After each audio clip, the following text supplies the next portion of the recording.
आँख की किरकिरी भाग 2। एक दिन बारिश हो रही थी। बादल घिरे हुए थे।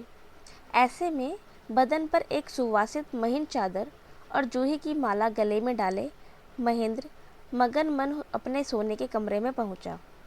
अचानक आशा को चौंका देने के विचार से जूतों की आवाज़ भी न होने दी। झांक कर देखा, पूरब की खुली खिड़की से पानी के छींटे लिए हवा के तीखे झोंके कमरे में आ रहे हैं। दिया बुझ गया है और आशा नीचे बिछावन पर पड़ी रो रही है। महेंद्र जल्दी से उसके करीब गया और पूछा, क्या बात है? वह दूने आवेग से रोने लगी। बड़ी देर के बाद महेंद्र को जवाब मिला कि मौसी से और बर्दाश्त ना हो सका। वह अपने फुफेरे भाई के यहाँ चली गई। महेंद्र के मन में आया, गई तो गई, लेकिन बदली की ऐसी सुहानी सांझ को खराब कर गई। अंत में सारा गुस्सा माँ पर आया। वही तो इन सारे अनर्थों की जड़ है। महेंद्र ने कहा, हम भी वहीं चले जाएंगे जहाँ चाची गई है। देखते हैं फिर माँ किससे झगड़ती है। और उसने नाहक ही शोरगुल के साथ असबाब बांधने के लिए कुली को बुलाना शुरू कर दिया। राजलक्ष्मी समझ गई। धीरे धीरे महेंद्र के पास आई। शांत स्वर में पूछा, कहाँ जा रहा है? महेंद्र ने पहले कोई जवाब न दिया। 2-3 बार पूछने पर बताया, चाची के पास। राजलक्ष्मी बोली, अरे तो मैं ही उन्हें यहाँ बुला देती हूँ। राजलक्ष्मी उसी समय पालकी पर सवार होकर अन्नपूर्णा के घर गई। गले में कपड़ा डालकर हाथ जोड़ते हुए कहा, खुश हो मंजली बहू, मुझे माफ़ करो। अन्नपूर्णा ने जल्दी जल्दी उनके पैरों की धूली ली। कातर स्वर में कहा, दीदी, मुझे दोषी क्यों बना रही हो? तुम जैसा हुक्म दोगी वैसा ही करूँगी। राजलक्ष्मी ने कहा, तुम चली आई हो तो मेरे बेटा पतोहू भी घर छोड़कर यहीं आ रहे हैं। कहते कहते वह रो पड़ी। जेठानी देवरानी दोनों घर लौट आईं। तब भी वर्षा हो रही थी। अन्नपूर्णा जब महेंद्र के कमरे में पहुंची, आशा का रोना थम चुका था।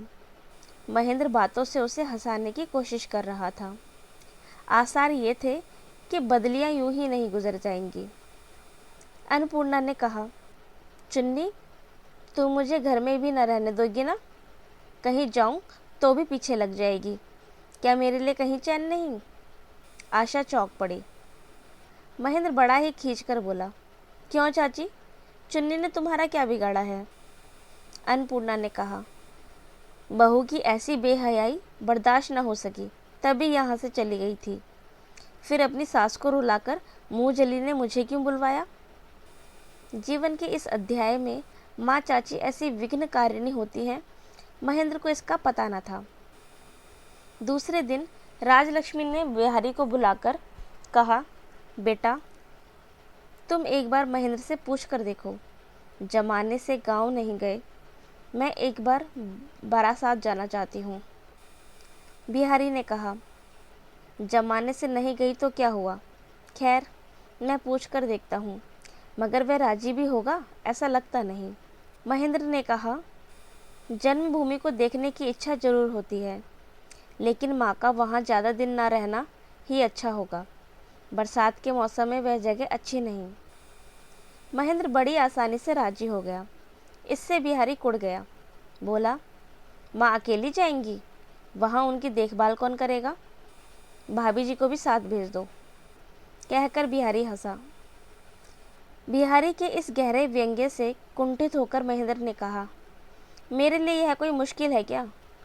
मगर बात इससे आगे न बढ़ी। बिहारी इसी तरह आशा के मन को विमुख कर दिया करता, और यह जानकर कि आशा इससे कुड़ती है तो उसे और मजा आता। कहना बेकार होगा, राजलक्ष्मी जन्मभूमि के दर्शन के लिए उतनी बेताब न थी। गर्मी के दिनों में जब नदी का पानी सूख जाता है तो मल्लाह कदम कदम पर लगी से ताहा लेता है कि कहाँ पानी कितना है। राजलक्ष्मी ने सोचा न था कि उनके बरसात जाने का प्रस्ताव इतनी जल्दी मंजूर हो जाएगा। सोचा, अन्नपूर्णा और मेरे दोनों के घर से बाहर जाने में क्या फ़र्क है। अन्नपूर्णा भीतरी मतलब समझ गई। कहने लगी, दीदी जाएंगी तो मैं भी ना रह सकूंगी। महेंद्र ने माँ से कहा, सुन लिया तुमने?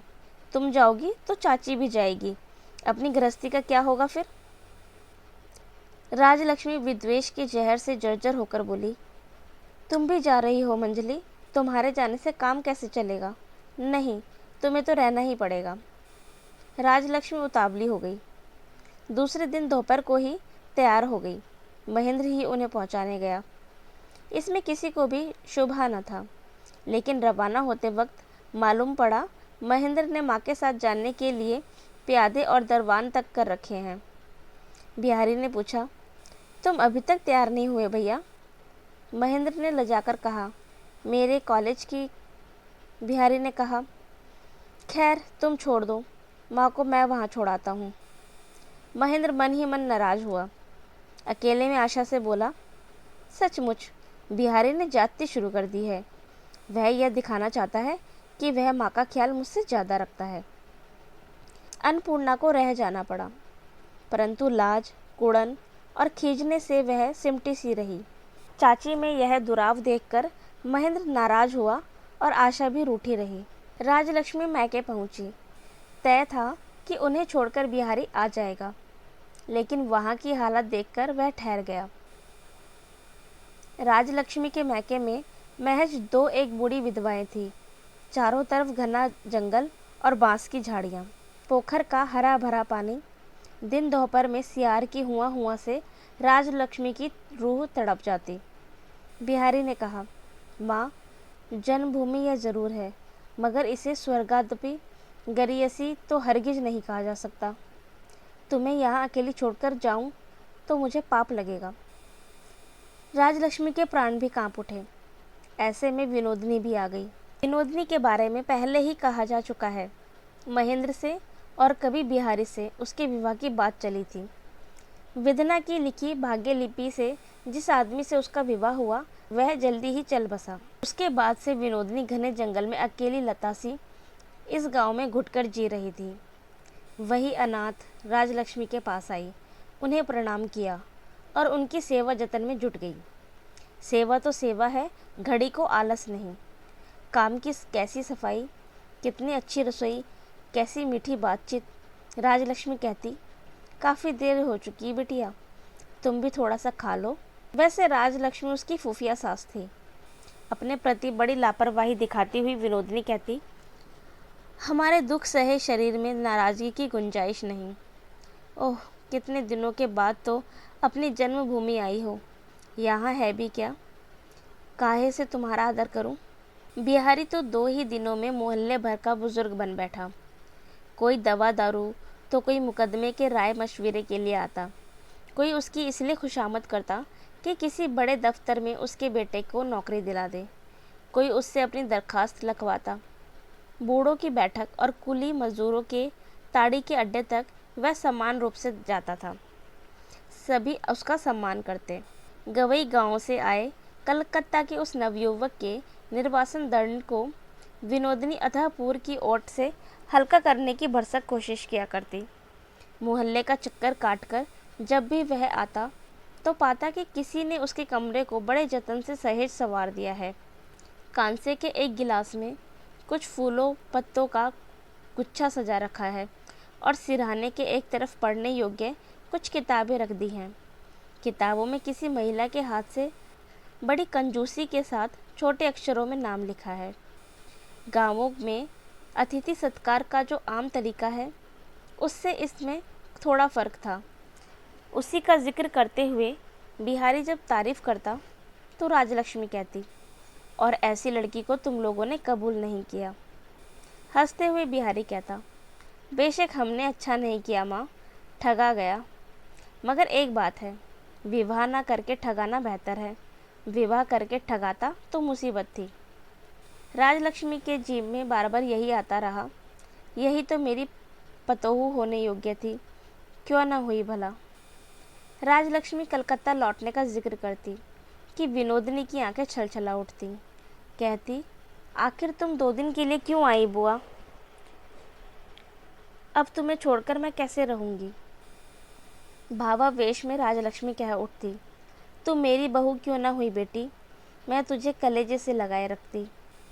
सुनकर शर्म से विनोदिनी किसी बहाने वहाँ से हट जाती। राजलक्ष्मी इस इंतजार में थी कि कलकत्ता से विनीत अनुरोध का कोई पत्र आएगा। माँ से अलग महेंद्र आज तक इतने दिन कभी ना रहा था। माँ के इस लंबे विछोह ने निश्चय ही उसके सब्र का बांध तोड़ दिया होगा। राजलक्ष्मी बेटे के गिड़गिड़ाहट भरे पत्र का इंतजार करती रही। बिहारी के नाम महेंद्र का पत्र आया। लिखा था, लगता है माँ बहुत दिनों के बाद मैके गई है, शायद बड़े मज़े में होंगी। राजलक्ष्मी ने सोचा, महेंद्र ने रूठ कर ऐसा लिखा है, बड़े मज़े में होंगी। महेंद्र को छोड़कर बदनसीब माँ भला सुख में कैसे रह सकती है। अरे बिहारी, उसके बाद क्या लिखा है उसने, पढ़कर सुना तो ज़रा। बिहारी बोला, और कुछ नहीं लिखा है माँ। और उसने पत्र को मुट्ठी से दबोचकर एक कॉपी में रखा और कमरे के एक और धप से पटक दिया। राजलक्ष्मी अब भला थिर रह सकती थी। हो ना हो महेंद्र माँ पर इतना नाराज़ हुआ है कि बिहारी ने पढ़कर सुनाया नहीं।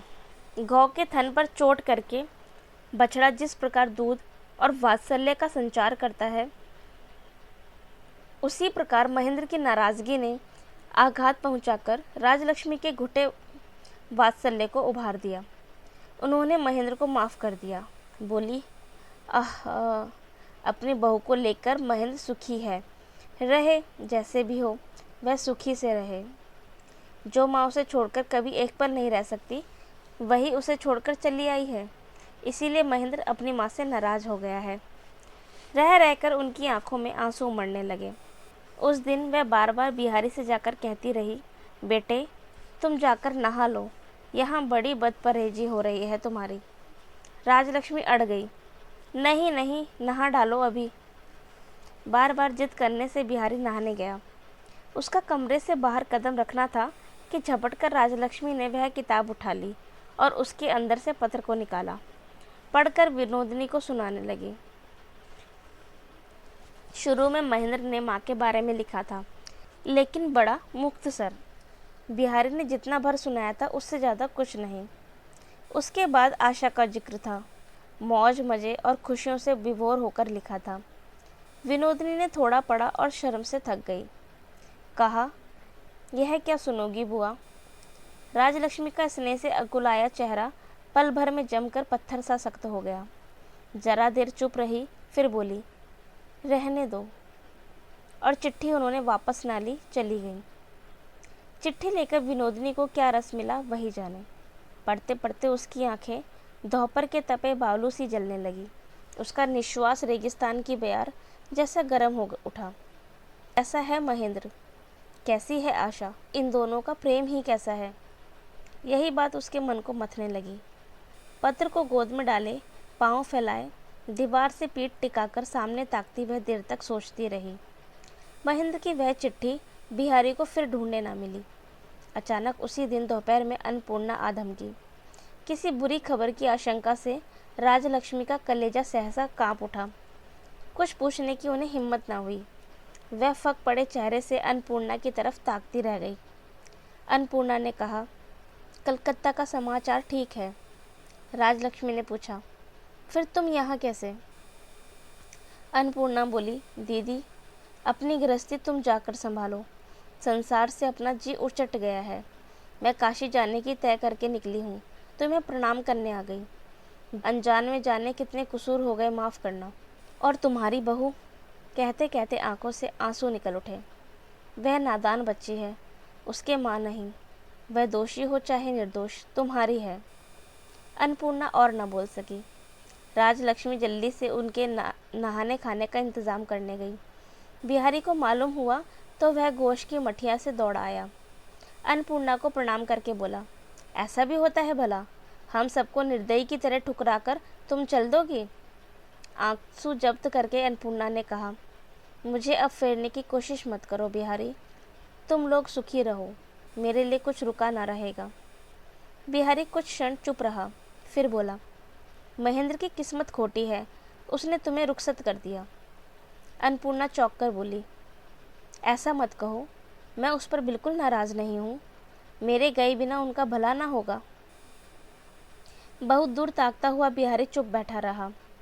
अपने आंचल से सोने की 2 बालियां निकालकर अन्नपूर्णा बोली, बेटे ये बालियां रख लो, बहू आए तो मेरा आशीर्वाद जताकर इन्हें पहना देना। बालियां मस्तक से लगाकर आंसू छिपाने के लिए बिहारी बगल के कमरे में चला गया। जाते वक्त बोली, मेरे महेंद्र और मेरी आशा का ध्यान रखना बिहारी। राजलक्ष्मी के हाथों उन्होंने एक कागज़ दिया। कहा, ससुर की जायदाद में मेरा जो हिस्सा है वह मैंने इस वसीयत में महेंद्र को लिख दिया है। मुझे हर माह सिर्फ 15 रुपये भेज दिया करना। झुककर उन्होंने राजलक्ष्मी के पैरों की धूल माथे लगाई और तीर्थ यात्रा को निकल पड़ी। आशा को डर लगा। क्या हुआ यह? माँ चली गई, मौसी चली गई, उन दोनों का सुख मानो सबको खल रहा है। अब उसकी बारी है शायद। सोने घर में दाम्पत्य की नई प्रेम लीला उसे न जाने कैसी लगने लगी। संसार के कठोर कर्तव्यों से प्रेम को फूल के समान तोड़कर अलग कर लेने पर यह अपने ही रस से अपने को संजीवित नहीं रख पाता, धीरे धीरे मुरझाकर विकृत हो जाता है। आशा को भी ऐसा लगने लगा। उनके अथक मिलन में एक थकान और कमजोरी है। वह मिलन रह रहकर मानो शिथिल हो जाता है। प्रेम की जड़ अगर कामों में न हो तो भोग का विकास पूर्ण और स्थायी नहीं होता। महेंद्र ने भी अपने विमुख संसार के खिलाफ विद्रोह करके अपने प्रेमोत्सव के सभी दीपों को एक साथ जलाकर बड़ी धूमधाम से सोने घर के अमंगल में ही उसने आशा से कहा, तुम्हें इन दिनों क्या हो गया है चुन्नी? मौसी चली गई तो इस तरह मुंह लटकाए क्या रहती हो? हम दोनों के प्रेम में क्या सभी प्रेम समाये हुए नहीं हैं? आशा दुखी होकर सोचती, अपने प्रेम में कोई अपूर्णता तो है। मैं तो मौसी की बात सोचा करती हूँ। सास चली गई है, इसका मुझे डर लगता है। घर के कामकाज अब ठीक से नहीं चलते। नौकर चाकर कन्नी काटने लगे। तबीयत खराब है कहकर नौकरानी एक दिन नहीं आई। रसोई पकाने वाला ब्राह्मण भी शराब पीकर गायब हो गया। महेंद्र ने आशा से कहा, खूब मज़ा आया, आज हम लोगों ने खुद ही रसोई बनाई। गाड़ी से महेंद्र न्यू मार्केट गया। कौन सी चीज़ कितनी चाहिए इसका उसे कुछ पता न था। बहुत सा सामान उठाकर खुशी खुशी घर लौटा। उन चीज़ों का क्या किया जाए यह आशा भी ठीक से ना जानती थी। प्रयोग में ही दिन के 2 बज गए और बहुत से अजीबोगरीब खाना तैयार करके महेंद्र को बड़ा मज़ा आया। लेकिन आशा महेंद्र के उस मज़े में साथ न दे सकी। अपनी अज्ञता पर उसे मन ही मन बड़ी लज्जा और कुड़न हुई। कमरे की चीज़ें इस कदर बिखर गईं कि ज़रूरत पर कुछ पाना ही कठिन था। महेंद्र की डॉक्टरी वाला छुरी एक दिन तरकारी काटने के काम आई और कूड़ों के ढेर में जा छिपी। जिस पर वह नोट लिखा करता था वह कॉपी पंखे का काम करके अंत में रसोई की राख में आराम करने लगी। इन अनहोनी घटनाओं से महेंद्र के कौतूहल की सीमा न रही, लेकिन आशा को इससे तकलीफ होने लगी। बेतरतीबी के बहाव में सारी गृहस्थी को बहाकर हंसते हुए उसी के साथ बहते चलना उस बालिका को विभीषिका जैसा लगा। एक दिन शाम को दोनों बरामदे में बैठे थे। सामने खुली छत, बारिश खुल जाने से कलकत्ता की दूर तक फैली इमारतों की चोटियां चांदनी में नहा रही थीं। बगीचे से मोलसीरी के बहुत से औदे फूल लाकर आशा माथे झुकाए माला गूंद रही थी। महेंद्र खींचातानी करके रुकावट डालकर उल्टा सीधा सुनाकर नाहक ही झगड़ा करना चाह रहा था। बेवजह इस तरह सताए जाने के कारण आशा उसे छिड़कना चाहती थी कि किसी बनावटी उपाय से उसका मुंह दबाकर महेंद्र उसकी कहन को कुराते ही कुचल रहा था। किसी पड़ोसी के पिंजरे की कोयलिया कूक उठी। महेंद्र ने उसी दम अपने सिर पर झूलते हुए पिंजरे को देखा। अपनी कोयल पड़ोसी की कोयल की बोली चुपचाप कभी नहीं सह सकती। आज वह चुप क्यों है? महेंद्र ने कहा, तुम्हारी आवाज़ से लजा गई है। उत्कंठित होकर आशा ने कहा, आज इसे क्या हो गया? आशा ने निहोरा करके कहा, मजाक नहीं, देखो ना उसे क्या हुआ है। महेंद्र ने पिंजरे को उतारा, पिंजरे पर लिपटे हुए कपड़ों को हटाया, देखा कोयल मरी पड़ी थी। अन्नपूर्णा के जाने के बाद खानसामा छुट्टी पर चला गया था। कोयल का किसी ने ख्याल ही ना किया था। देखते ही देखते आशा का चेहरा फीका पड़ गया। उसकी अंगुलियां चल ना सकी, फूल यों ही पड़े रह गए। चोट तो महेंद्र को भी लगी, लेकिन नाहक ही रस भंग हो गया। इसीलिए उसने इसे हंसकर टाल जाने की कोशिश की। बोला, अच्छा ही हुआ, मैं इधर डॉक्टरी को निकलता और उधर यह कमबख्त कूं कूं करके तुम्हें जलाया करती थी। कहकर अपने बाहुपाश में लपेटकर उसने आशा को अपने पास खींच लेना चाहा। अपने को धीरे धीरे उसके बंधन से छुड़ाकर आशा ने आंचल से मौलसिरी के सब फूल गिरा दिए। बोली, छी छी, अब देर क्यों, जल्दी जाकर माँ को ले आओ। इतने में दुतल्ले से महेंद्र भैया की पुकार सुनाई पड़ी। अरे ओ, अरे रे, आओ आओ, महेंद्र ने जवाब दिया। बिहारी की आवाज़ से उसका हृदय खिल उठा। विवाह के बाद वह इन दोनों के सुख का बाधक बनकर कभी कभी आता रहा है। आज वही बाधा सुख के लिए निहायत ज़रूरी लगी। बिहारी का आना आशा को भी अच्छा लगा। वह ज़रा घूंघट खींचकर जल्दी से उठ बैठी। महेंद्र बोला, अरे जा कहाँ रही हो? और कोई नहीं, बिहारी आ रहा है। आशा ने कहा, भाई साहब के लिए नाश्ता ले आऊं। एक काम का मौका आ गया। इससे आशा का अवसाद कुछ हल्का हो गया। सास के कुशल के लिए घूंघट काढ़े वह खड़ी रही। बिहारी से अभी भी वह बोलती चालती नहीं। अंदर कदम रखते ही बिहारी ने कहा, तौबा तौबा, कैसे कवित्व के बीच आ टपका मैं। खैर फिक्र न करो भाभी, मैं बेरंग वापस जाता हूँ। आशा ने महेंद्र की तरफ ताका। महेंद्र ने पूछा, माँ की क्या खबर है बिहारी? बिहारी बोला, माँ और चाची की चर्चा अभी क्यों भाई, काफ़ी समय है। Such a night was not made for sleep nor for mothers and aunts, कहकर बिहारी लौट पड़ा। महेंद्र ने उसे ज़बरदस्ती खींचकर बिठा लिया। बिहारी ने कहा, देख लो भाभी, कसूर मेरा नहीं है, यह मुझे जबरन खींच लाया है। पाप इसने किया है, अभिशाप मुझ पर ना पड़े। आशा से कोई जवाब न देते बना, इसीलिए ऐसी बातों से वह खींच उठती। बिहारी जानकर उसे तंग करता है। बिहारी ने कहा, घर की हालत आंखों से देख रहा हूँ, अभी क्या माँ को लाने का वक्त नहीं आया? महेंद्र ने कहा, बेशक, हम तो उन्हीं की राह देख रहे हैं। बिहारी ने कहा, यही जताते हुए उन्हें पत्र लिखने में तुम्हें नाम का समय लगा, लेकिन उनकी खुशी का अंत न रहेगा। भाभी, उन 2 मिनटों के लिए महेंद्र भैया को तुम्हें फुर्सत देनी पड़ेगी, मेरी दरखास्त रही। आशा बिगड़कर चली गई। उसकी आंखों से आंसू बहने लगे। महेंद्र, जाने किस शुभ घड़ी में तुम दोनों की भेंट हुई थी, आखिर सुलह नहीं हो सकी, वही खटपट। बिहारी ने कहा, तुम्हें तुम्हारी माँ ने तो बर्बाद किया ही, पत्नी भी बर्बाद करने पर तुली है। यही मुझसे नहीं देखा जाता, इसी से जब तब कुछ कह देता हूँ। महेंद्र, मगर नतीजा क्या होता है उसका?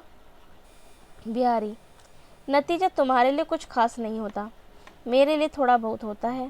बिहारी ने खुद बैठकर महेंद्र से चिट्ठी लिखवाई और उस पत्र के साथ दूसरे ही दिन राजलक्ष्मी को लेने गया। राजलक्ष्मी समझ गई चिट्ठी बिहारी ने लिखवाई है, मगर फिर भी उससे रहा न गया। साथ साथ विनोदनी आई। लौटकर उन्होंने घर की जो बदतर हालत देखी, तमाम यों ही गंदा पड़ा है, तितर बितर। इसलिए बहू के प्रति उनका मन और भी खराब हो गया।